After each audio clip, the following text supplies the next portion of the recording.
Good afternoon, guys, and welcome to the podcast. I'm really delighted about today's guest, Jimmy Cannon, and he's from the UK, and he teaches people how to use their voice and how to tone and hone their voice in public speaking so that they can speak with confidence and presence. And so, for a lot of the audience, they on social media, YouTube, a podcast, actually in stage speaking. Jimmy Cannon's the guy. I'm really happy to have him on and really pick his brain and how people can work with him. Jimmy, welcome.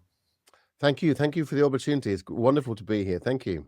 Yeah. And I really appreciate you coming on and talk about what you do and the clients you serve. And Mm, because you have a interesting ACT. And so talk mm. about that. Oh, sure. Okay. Yeah. To talk about ACT, absolutely. Yeah, no, that's fine. It was something that I wasn't aware of at all. And my mentor, my MA, I'm in awe of your qualifications, Dr. Lou. So Yeah. I'm very hesitant to talk about my mere masters, but and you're a physician, is that right? Yeah. Yeah, amazing, fantastic. What's your speciality, if you don't mind me I'm in asking? surgery. Okay, incredible. Wow. Absolutely incredible. I'd love to ask you some questions. That's great.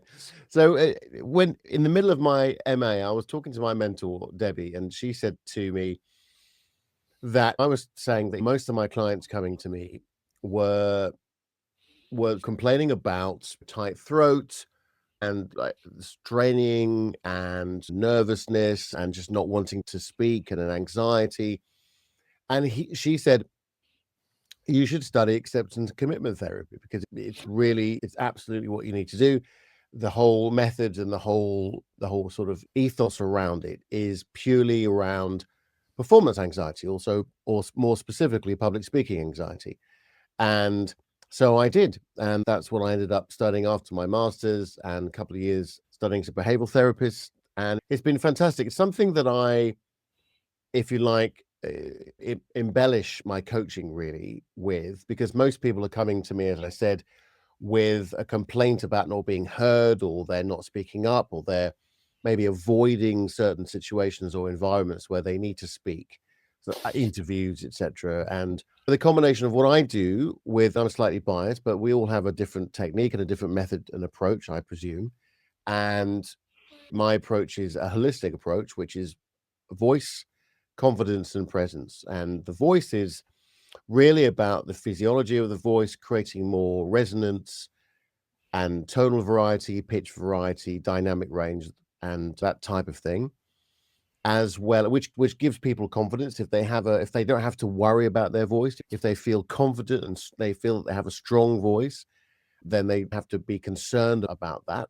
But what they might be doing also is experiencing some form of anxiety Mhm. or just nerves, etc., before, during their speaking. And so I use values, committed action to values, mindfulness exercises, present moment exercises to strengthen the psychological flexibility and to diffuse them from negative thoughts. So that's what I focus on really, as well as some acting techniques to do with presence as well and confidence, body alignment, that type of thing. So it really very much depends on the individual, but that's the sort of the three-prong approach, which is the voice and confidence and presence, which I help people with. Mhm. Fascinating. So we'll dive into it. Working with clients, what are some common body mechanical issues that are preventing them from having a good, strong voice? I think the main thing, I always start with breathing. So the main thing is about the breath, and most people don't really know how to breathe properly. Most people are taking I do that, I'm not hesitating, but I'm taking a pause, I'm taking a deep breath. I'm habitually taking a breath through my nose quite often these days, and I teach that. It's not something that is in my armory, but taking a very deep breath in through the nose Mhm. is a really great way to correct connect directly to the diaphragm. And what we want to do is allow the diaphragm to contract and release and lower down. And I'm hesitating because I know you know all about this, but but so I'm making sure I get my terminology. But to make sure as we're taking a breath in, we're filling the lungs and we're using enough breath.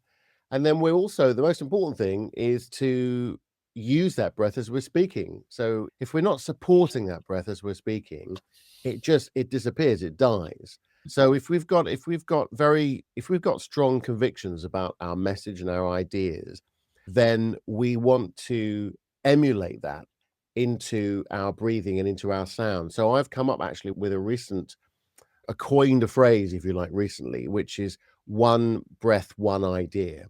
And I don't quite know which way it should be. One idea, one breath, or one breath, one idea. I'm not sure yet, but it seems to make sense with me that there's one breath and you distill that one breath with one idea or vice versa.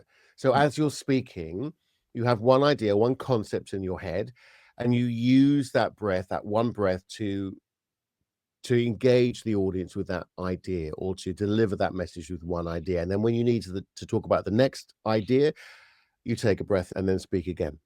mm. Interesting. The follow-up question was talking about one of the common issues is, for example, I had a colleague of mine, a friend, we were just having lunch and he was talking about he'll go to the gym and after a workout, his voice is very tight and sometimes he'll have to communicate, but after working out, it's hard for him to speak because it's just his voice is very windy and high Mm, pitched mm, and tight. What's mm. going on there? Interesting. So that could be a physiological or somatic response to some sort of anxiety. It could be muscle dysphonia. So it could be that there's a psychosomatic response to it. I'm Yeah. not sure about the physical aspect, actually. I'm not sure about the idea of it being if you're overproducing oxygen, or I don't know if you would have the answer there yourself, but there's something going on there, I presume, Yeah. with the amount of oxygen that he's creating as he's working out. But if it's changing the shape or it's contracting the vocal tract, it's that's a response to something. So Mm, the idea would be to relax, really relax the muscles so he can lower the larynx, or at least allow the larynx to be more flexible as he's breathing. If the vocal tract is tight, then it's normally a somatic response to something, to some sort of anxiety, and mm, therefore it's worth doing a few exercises to release that tension, and also to think about what's the symptoms, why are these symptoms happening. So mm. that could be a fear of being judged, it could be a lack of self-worth, imposter syndrome, or something like that. But that I don't have an answer to that. I must admit, I don't know why that would be happening, at least the vocal tract being tightened by overuse of exercise or over exerting themselves. I'm not sure what that might be. What do you think? I mean, it's quite interesting because he does suffer from a little bit of like social anxiety, just like Yeah. how people perceive him or just what other people think. And he was telling me just after a workout, he's just very tired and he's been breathing. So it's just, does he want to use that extra energy to talk or communicate? Because that takes energy. Yeah. Yeah. I think that makes sense. If he's overexerting himself, yeah, and he's heavily breathing, especially if it's upper chest breathing and he's lots of short breaths, I think that would make sense for the tightening of the vocal tract. So especially if he's got social anxiety, and that would absolutely make sense that he's if he's suffering from that for sure. Yeah. You mentioned the one breath, one idea, one breath technique, Mm, but what's one small voice shift that can immediately change how others perceive you? I think slowing down your Mm, speech, I think that's really key, and it's something that I really have to work on, and it's I get very passionate about what I talk about. Not so much I am passionate. I said before the podcast, I've got a bit of a headache. So in a way, it's sort of helping me just to control my energy. Although it's and the interesting thing that's slowly going, the more I talk about things that I'm interested in and having an interesting conversation like this, it gets rid of your headache. This is the cure for headaches, or talk about something you're interested in. I think the most important thing would be to slow down your voice. We are talking far too quickly. I think we are.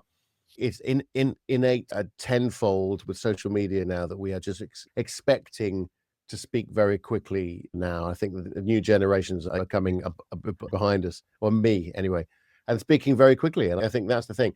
What we need to realize when we are speaking, especially in this situation, or we're pitching, or we're presenting, or teaching, that our audience needs to process what we've just said, and that can take a little bit of time, in a few seconds. And it's also useful to be able to process what we're going to say next. to give it a little bit of space. And I use the analogy of music. I've been a musician most of my life, and silence in music is arguably as important as the music itself. Interesting. The other we'll talk about techniques, and Yeah. you mentioned this, the just slowing down the pace. What's your advice, or can you share a specific technique someone can use today to sound more confident even when they're nervous? Talking about the one breath, one idea, there's a lot of research done on elongating the breath. So elongating the phrases. So rather than see if we're nervous, there's a tendency to use short breaths, upper chest breaths. There's a tendency to not stop and take a breath. So we want to complete our idea as quickly as we can. So by elongating the breath or stretching out the vowel shapes and elongating the phrases, what actually happens is there's a direct message to the parasympathetic nervous system, which directly to the vagus nerve and says, actually, don't worry. We don't need to kick in the fight flight response. We can just relax a little bit more. And that elongated phrase, as well as the deep breathing. So the deep breathing will release endorphins. It will settle the heart rate a little bit. But it's mainly the out breath that we need to focus on. So think about this. Think about, I'll give you a quick exercise, which is called intoning. So intoning is very similar to maybe a Buddhist might be chanting, if you like, on one pitch, right? So if I was to say 1, 2, 3, 4, 5, what I'm doing is I'm allowing the vowel sounds to resonate, and I'm really accentuating the color and the tonality of the vowels. So by slowing down the vowel sounds, slowing down everything, all the words, all the syllables, and really enjoying the sound of the vowels, that's what I'm doing. So by elongating the length of the phrase or the out breath. So that's one thing that you can do as you're speaking is to stop, to take a breath, particularly through the nose. One other thing is to take a breath through the nose, but silently. Okay. So silently, this is a crazy idea, right? And this is, by the way, this is not completely my idea. This is found ideas like pretty much everything is these days. If you take a breath through the nose, firstly, you're bypassing the oral cavity, so you're not bringing in cold air. And so that's really good for to sustain, especially if you're working in an environment where there's lots of aircon or you're speaking outside. So taking a breath through the nose also takes longer to take a breath in. And the beauty of doing it silently, if I'm not going to do it now because this is terrible radio to do it silently, but if you do it silently, what happens, you have to really relax your jaw, lower the tongue, and you have to open the larynx. And when I say open the larynx, I mean allow the larynx to be very flexible and to widen slightly. So if you give that a go for 3 seconds, we're just going to do it for 3 seconds. Take a breath in through the nose. And you'll notice there's a direct connection to the diaphragm, which is lowering and the belly's coming out as you expand the lungs, and the larynx is opening and expanding, and you're taking a much deeper breath. So that enables the endorphins to be released as well. It gives you some time to pause, and then using that breath as you're speaking out a long, elongated phrase is really useful. Fascinating. We have around 3, 4 minutes remaining before people can find you and connect with you, follow you, and reach out to you if they need help I didn't or realize the time. I'm so sorry. I must apologize for speaking far too much. The um, irony. one question is, what's Mm. the canon method and how does it help people go from overlooked to owning the room? Okay, so I think the Canon method is my three pillars, which is voice, confidence, and presence. So you want to feel confident about your voice. In fact, I had a client say to me a couple of years ago that he doesn't want to have to worry about his voice. So that's really important. Is that he just doesn't want to have to think about how he's coming across. He doesn't have to worry about the perception of himself or the perception of others. So we work on the voice. We allow the voice to be free, really, and to flow. We're looking for a flow state, and that means that as soon as we start using the breath, that sound mimics exactly and authentically what the message is coming from your mind or cognitively. So that's what we want, is a direct cognitive connection from your idea to the voice. The next thing is confidence.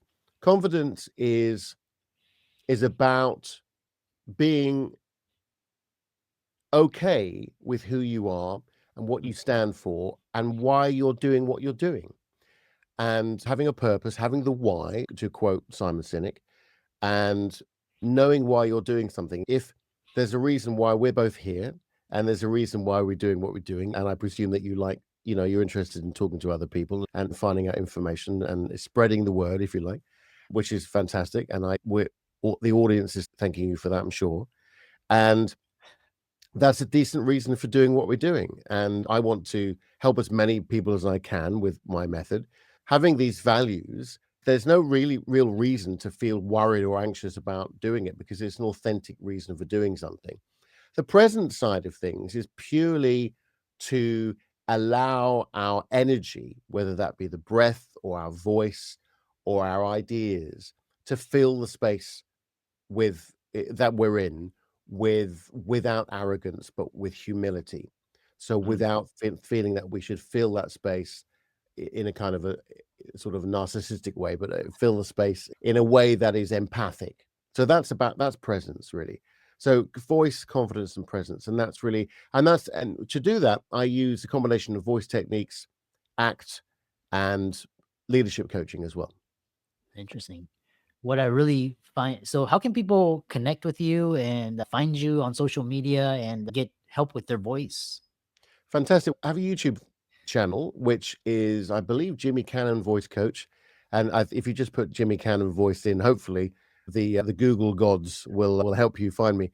So I have over 300 videos on the YouTube channel and 20 odd thousand subscribers. So we're doing pretty well, but it could do much better. If you want to subscribe, you're more than welcome. And also my website, which is jimmycannon.com. Yeah, I really enjoyed this. Oh, we do have one question from the live stream in. Oh wow, I What, didn't know we were live. My wife. I would have done my hair and everything. Yep, yep. what's your advice to someone who's confident in conversation but freezes up when it's time to present or pitch? Oh, that's really interesting. Okay, so normally it's the other way around, actually, and most people I work with are not so confident in spontaneous conversations. So that's really good that you are confident in conversation. That means that you're very interesting to talk to, and you've got a lot to say. And I would love to have a conversation with you. I'm sure you would. Is that Jane Mills there? Oh no, somebody else. That's somebody else. Sorry, Yeah. not the person you're speaking to. So not so confident to pitch. That would probably be a lack of confidence in how you're perceived and that you're worried about making mistakes because there's a lot more pressure in pitching and presenting than there would be just having a general conversation. So my advice to you actually not off the top of my head, but there's lots of things, lots of techniques that I can help you with. But my main advice would be to treat the presentation like a conversation and maybe start the presentation with maybe a Q&A, and you could have a conversation with the audience, and then therefore you feel much more confident and you can carry on and not worry too much about the structure of the presentation. Have a structure but minimize it as much as you can. Get rid of all the text behind you on the decks. Use bullet points. Have a very simple three ping or prong structure and stick with that. Yeah. Excellent. Thanks so much. I really enjoyed this conversation and keep up the great work. I will do. Thank you for having me.